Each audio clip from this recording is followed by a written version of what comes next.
Šonadēļ valdībā tika apstiprināts 2010. gada valsts budžeta izstrādes grafiks. Un šī budžeta procedūra ir zīmīga ar to, ka jau no lēmuma sākotnējām pieņemšanas stadijām mēs piesaistām sociālos partnerus.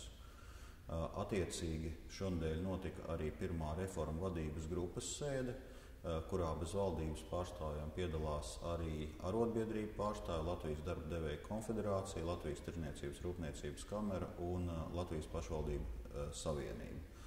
Tieši lai strādātu pie 2010. gada budžeta izstrādes un ar to saistītajām īstermiņa reformām, kā arī pie vidēja termiņa reformām ar mērķi 2012. gadā samazināt budžeta deficītu līdz 3% no iekšzemes koprodukta.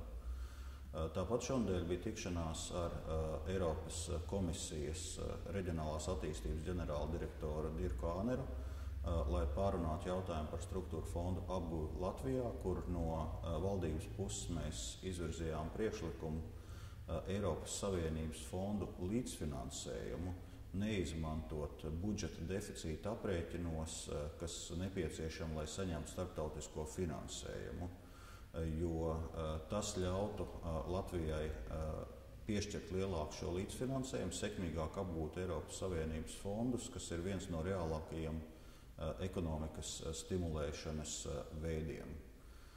Nākošais nedēļa viens no svarīgākajiem notikumiem būs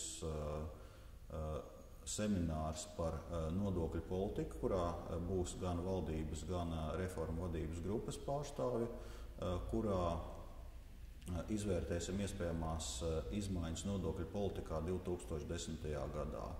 Lielākā daļa no lēmumiem būs balstīti uz jau 2009. gada budžeta grozījuma pārejas noteikumos apstiprinātajiem priekšlikumiem.